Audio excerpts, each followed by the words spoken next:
Yemen പോലത്തെ കൺട്രീസിൽ നിന്ന് ഇപ്പം ഷെഫ്സിനെ കേരളത്തിലൊക്കെ കൊണ്ടുവന്ന് ജോലി ചെയ്യിപ്പിക്കുന്നുണ്ട്. കാരണം ഇവിടുന്ന് ഒരു എക്സ്പീരിയൻസ് ഒക്കെ കിട്ടി കഴിയുമ്പോഴത്തേക്കും ഗൾഫ് കൺട്രീസിൽ കുറേ മലയാളീസ് തന്നെ കുറേ റെസ്റ്റോറൻറ്റ്സും കാര്യങ്ങളൊക്കെ ഓപ്പൺ ആക്കുന്നുണ്ട്. അപ്പോൾ അവിടെയും ലേബേഴ്സിനെ ആവശ്യമുണ്ട്. ഈവൻ കേരളത്തിലൊരു ഇൻഡസ്ട്രീസ് ഒന്നും വളരില്ലെന്ന് പറയുന്ന ഒരു 100% ശരിയല്ല. ഫ്ലേവർ ഫയൽസിന്റെ മറ്റൊരു എപ്പിസോഡിലേക്ക് ഏവർക്കും സ്വാഗതം.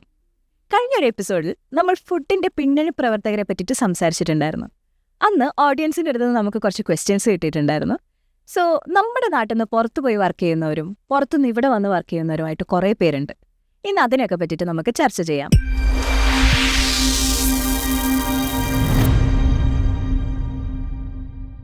നമ്മൾ മുന്നേ ഒരു എപ്പിസോഡിൽ ഷെഫുമാരെ പറ്റിയിട്ട് സംസാരിച്ചിട്ടുണ്ടായിരുന്നു. സോ ഇപ്പോഴൊക്കെ വിദേശത്തുനിന്ന് ഷെഫുമാരെ ഇവിടെ കൊണ്ടുവന്ന് ഇവിടെ റെസ്റ്റോറൻറ്റ് സ്റ്റാർട്ട് ചെയ്യുന്നുണ്ട് അല്ലേ? അതായത് ഒരു സൗദി, യമൻ, ജപ്പാൻ ഇവിടെ നിന്നൊക്കെ ആൾക്കാർ ഇങ്ങോട്ടേക്ക് വരുന്നുണ്ട്. സോ ഇത് ശരിക്കും നമ്മുടെ ബിസിനസ് ഓണേഴ്സിന് ബെനിഫിഷ്യലാണോ? തീർച്ചയായും ബെനിഫിഷ്യലാണ്. അത് ബിസിനസ്സിൻ്റെ സ്റ്റേജ് അനുസരിച്ചാണ്. ഇനീഷ്യലി ഒരു ബിസിനസ് സ്റ്റാർട്ട് ചെയ്യുമ്പോഴത്തേക്കും വെളിയിൽ നിന്ന് ഒരു സ്കിൽഡ് ആയിട്ടുള്ള ഷെഫ്സോ കാര്യങ്ങളോ ഒക്കെ ഉണ്ടെങ്കിൽ, അതും അതേ കൺട്രി ഒറിജിൻ ഉണ്ടെങ്കിൽ ആൾക്കാർക്ക് കുറച്ചും കൂടെ ഒതൻറ്റിസിറ്റി ഫീൽ ചെയ്യും. ഇപ്പോൾ ഫസ്റ്റ് ടൈം ഇവരുടെ വിസിറ്റും കാര്യങ്ങൾക്കൊക്കെ ഇത് ഹെൽപ്ഫുൾ ആവും. ഇപ്പോൾ സൗദിയിൽ നിന്ന് വരുന്ന ഒരു അറബിക് ഫുഡായിരിക്കും അവർ ചെയ്യുന്നത്. അപ്പോൾ സൗദിയിൽ നിന്ന് രണ്ട് രീതിയിലുണ്ട്. ഈവൻ സൗദി സിറ്റിസൺസ് ആയിട്ടുള്ളവർ വരും, ഈവൻ അവിടെ പോയി എക്സ്പീരിയൻസ് ചെയ്ത് വരുന്ന മലയാളികളും ഉണ്ട്. അപ്പം അവർ ആ ശരിക്കുള്ള റെസിപ്പി അറബികൾക്ക് തന്നെ സെർവ് ചെയ്തിട്ടുള്ളവർ അതേ രുചിയിൽ ഇവിടെ സെർവ് ചെയ്യുന്നത് കാണുമ്പോൾ ആ രുചിയിൽ കഴിക്കാൻ ആഗ്രഹമുള്ള പലരും ഈ റെസ്റ്റോറൻറ്റ്സിൽ ആദ്യമേ ഒക്കെ പോവും. പിന്നീട് ആ ഫുഡ് ക്വാളിറ്റി അനുസരിച്ച് അവർ റിപ്പീറ്റഡ് പോവും. അപ്പോൾ ആദ്യത്തെ ഈ ബിസിനസ് ജനറേഷന് അത് ഭയങ്കര ഹെൽപ്ഫുള്ളാണ്. പിന്നെ ഈ ജപ്പാൻ പോലത്തെ കൺട്രീസ് ആകുമ്പോഴത്തേക്കും ജാപ്പനീസ് കുസൈൻ അത് അവരല്ലാതെ വേറെ ആൾക്കാർ ചെയ്യുന്നത് വളരെ റയറാണ്.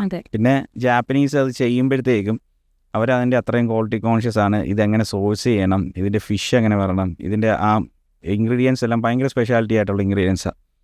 അത് യൂസ് ചെയ്യുമ്പോൾ അതിൻ്റെ ക്വാളിറ്റിയോ ഇതിനെയൊക്കെ ബാധിക്കും. അപ്പോൾ ആ കൺട്രി ഒറിജിനായിട്ടുള്ള ആൾക്കാർ തന്നെ ചെയ്യുന്നതാണ് അതിന് ഏറ്റവും ബെസ്റ്റ്. അപ്പം ഇത് ജാപ്പനീസൊക്കെ വരുമ്പോൾ നിഷ് മാർക്കറ്റാണ്, ഒരു പ്രീമിയം സെഗ്മെൻറ്റ് മാർക്കറ്റാണ്, കൂടുതൽ മാർജിൻ കിട്ടുന്നതാണ്. അത് അങ്ങനെ പോകും. ഈ മന്തി അറബിക്ക് വരുമ്പോഴത്തേക്കും ഒരു നോർമൽ കാറ്റഗറി ഓഫ് കസ്റ്റമേഴ്സിനെയാണ് കേറ്റർ ചെയ്യുന്നത്. ഇതുകൂടാതെ ഇപ്പം നമ്മുടെ നെയ്ബറിങ് ആയിട്ടുള്ള കൺട്രീസ് ആയിട്ടുള്ള നേപ്പാളിൽ നിന്നൊക്കെ കണ്ടമാനം ആൾക്കാർ വരുന്നുണ്ട്. അവർക്കൊക്കെ ഇവിടെ വർക്ക് ചെയ്യണമെങ്കിലും വിസയുടെ അങ്ങനെ വിസ ഇല്ലാതെയൊക്കെ വർക്ക് ചെയ്യാൻ. പക്ഷെ ബാക്കി ഈ ജപ്പാനോ അല്ലെങ്കിൽ ഇതുപോലുള്ള കൺട്രീസിൽ നിന്ന് വരുമ്പോഴത്തേക്കും അവർക്ക് വിസ റിന്യൂ ചെയ്യണം, അങ്ങനത്തെ ഒബ്ലിഗേഷൻസൊക്കെ കാണും. പിന്നെ യമൻ പോലത്തെ കൺട്രീസിൽ നിന്ന് ഇപ്പം ഷെഫ്സിനെ കേരളത്തിലൊക്കെ കൊണ്ടുവന്ന് ജോലി ചെയ്യിപ്പിക്കുന്നുണ്ട്. അവിടെ ഈ വിസയുടെ ഒക്കെ ആവശ്യം വരുന്നുണ്ട്.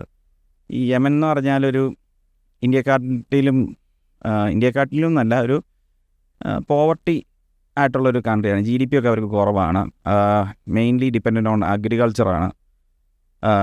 പിന്നെ ഓയിലിൻ്റെ ഒക്കെ റിസോഴ്സസ് കുറവാണ്.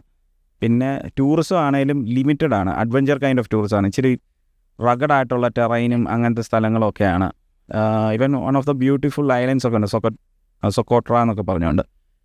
അതൊക്കെ യമനിലാണുള്ളത്. പക്ഷേ അവർ മോസ്റ്റ്ലി ഭയങ്കര പുവറായിട്ടുള്ള ആൾക്കാരാണ്.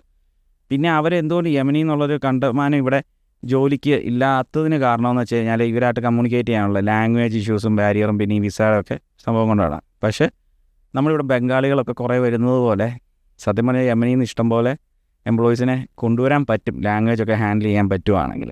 അതുപോലെ തന്നെ ഇപ്പോൾ വേറൊരു ട്രെൻഡ് ഉണ്ട്. ഇവിടുന്ന് ഷെഫുമാർ പുറത്ത് പോയിട്ട് എക്സ്പീരിയൻസ് നേടിയിട്ട് തിരിച്ചു വരുന്നുണ്ട്. അപ്പോൾ അത് ആക്ച്വലി ഇവിടെ നമ്മുടെ ഓണേഴ്സ് എത്രത്തോളം അത് ആക്സെപ്റ്റ് ചെയ്യുന്നുണ്ട്?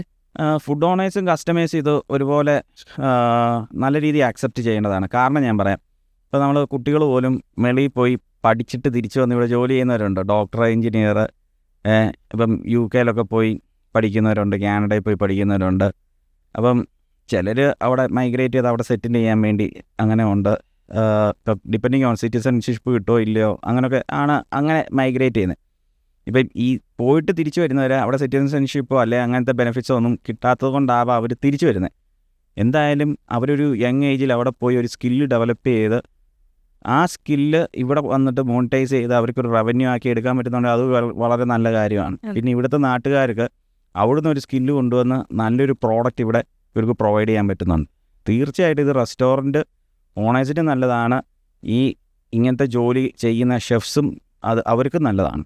മറ്റുള്ളവർ ഇതേപോലെ തന്നെയാണ് നമ്മുടെ നാടിനെ പറ്റിയിട്ടും ചിന്തിക്കുന്നതെന്ന് തോന്നുന്നു. കാരണം നേരെ ഓപ്പോസിറ്റ് ആയിട്ടും നടക്കുന്നുണ്ട്. മറ്റുള്ള സംസ്ഥാനങ്ങളിൽ നിന്ന് നമ്മുടെ നാട്ടിൽ വന്നിട്ട് എക്സ്പീരിയൻസ് നേടിയിട്ട് തിരിച്ചു പോകുന്നുണ്ട് ആൾക്കാർ, അല്ലേ? അതെ. അതിന് എങ്ങനെയാണ് നമ്മളെ നാട്ടിൽ നിന്ന് എത്രത്തോളം എക്സ്പീരിയൻസ് വേണ്ടിയിട്ട് അവർ തിരിച്ചു പോകുമ്പം അവർ അവിടെ പോയിട്ട് അത് അത് ബെനിഫിഷ്യൽ ആയിരിക്കും, അല്ലേ? ഒന്ന് എക്സാമ്പിൾ പറയാം, ഇവിടുന്ന് എക്സ്പീരിയൻസ് നേടിപ്പോകുന്ന ഒരു സെഗ്മെന്റ്. ഇപ്പോൾ നമ്മൾ അന്യ സംസ്ഥാനത്തു നിന്നുള്ള ആൾക്കാർ നമ്മുടെ നാട്ടിൽ വന്നിട്ട് നമ്മുടെ റെസ്റ്റോറൻറ്റ്സിൽ വർക്ക് ചെയ്യുന്നതായിട്ട് കുറേ പേരുണ്ട്. ഓക്കെ, മനസ്സിലായി. ഇപ്പം ബംഗാളിൽ നിന്നൊക്കെ വന്ന അതെ, ഇവിടുത്തെ റെസ്റ്റോറൻറ്റ്സിൽ വർക്ക് ചെയ്ത് അതിൻ്റെ ഒരു നോളജ് ഗെയിൻ ചെയ്തിട്ട് പിന്നെ അവർ ബംഗാളിലോട്ടല്ല പോകുന്നത്, ഗൾഫ് കൺട്രീസിലോട്ടൊക്കെ പോകുന്നുണ്ട്. അതെ. കാരണം ഇവിടുന്ന് ഒരു എക്സ്പീരിയൻസ് ഒക്കെ കിട്ടിക്കഴിയുമ്പോഴത്തേക്കും ഗൾഫ് കൺട്രീസിൽ കുറേ മലയാളീസ് തന്നെ കുറേ റെസ്റ്റോറൻറ്റ്സും കാര്യങ്ങളൊക്കെ ഓപ്പൺ ആക്കുന്നുണ്ട്. അപ്പോൾ അവിടെയും ലേബേഴ്സിനെ ആവശ്യമുണ്ട്. ഇപ്പം ഇങ്ങനെയുള്ളവരെ ചിലപ്പോൾ ഇവരുടെ വേറൊരു ഔട്ട്ലെറ്റാണ് തുടങ്ങുന്നതെങ്കിൽ ഇവിടുന്ന് തന്നെയുള്ള എംപ്ലോയീസിനെ അവരെ ട്രാൻസ്ഫർ ചെയ്ത് കൊണ്ടുപോകും. ഇല്ലാതെ പുതിയ ഔട്ട്ലെറ്റ്സ് തുടങ്ങുമ്പോഴും ഇവിടുന്ന് ട്രയൽസൊക്കെ ചെയ്ത് ടെസ്റ്റ് ചെയ്ത് കൊണ്ടുപോകാറുണ്ട്. അതൊരു നല്ലൊരു ഓപ്പർച്യൂണിറ്റിയാണ്. ഈവൻ കേരളത്തിലൊരു ഇൻഡസ്ട്രീസ് ഒന്നും വളരില്ലെന്ന് പറയുന്ന ഒരു 100% ശരിയല്ല. ശരിക്കും പറഞ്ഞാൽ ഇവിടുന്ന് കണ്ടമാനം സ്കില്ല് ഡെവലപ്പ് ചെയ്ത് പല സ്ഥലങ്ങളിലോട്ട് ആ സ്കില്ല് എക്സ്പോർട്ട് ആകുന്നുണ്ട്. അതെ, അത് ഏതൊരു ഫീൽഡിനാണെങ്കിലും. അത് മലയാളീസ് മാത്രമല്ല, ഈ വേറെ സ്റ്റേറ്റ്സിൽ നിന്നുള്ളവർ ഇവിടെ വന്നിട്ട് സ്കില്ല് ഡെവലപ്പ് ചെയ്തിട്ട് ആ സ്കില്ലാണ് എക്സ്പോർട്ട് ചെയ്ത് പോകുന്നത് പല ഗ്ലോബിൻ്റെ പല ഭാഗത്തോട്ട്. സോ ചുരുക്കി പറഞ്ഞാൽ കേരളം ഇൻഡസ്ട്രീസിൽ ഒട്ടും പിന്നോക്കമല്ല. നമുക്ക് സ്കിൽ ഡെവലപ്പ് ചെയ്യണം എന്ന് തോന്നുകയാണെങ്കിൽ നമ്മുടെ മനസ്സിലതുണ്ടെങ്കിൽ കേരളം പോലെ നല്ലൊരു ഓപ്പർച്യൂണിറ്റി വേറെ എവിടെയും കിട്ടില്ല. കാരണം മറ്റുള്ള സംസ്ഥാനക്കാരും മറ്റുള്ള രാജ്യക്കാരും വരെ ഇവിടെ വന്നിട്ട് അവരുടെ സ്കിൽ ഡെവലപ്പ് ചെയ്യുന്നുണ്ട്. അതുപോലെ നമുക്കും നമ്മുടെ നാടിനെ നല്ല രീതിക്ക് യൂട്ടിലൈസ് ചെയ്യാം. ഇനി ബാക്കിയുള്ള വിശേഷങ്ങൾ നമുക്ക് അടുത്ത എപ്പിസോഡിൽ കാണാം.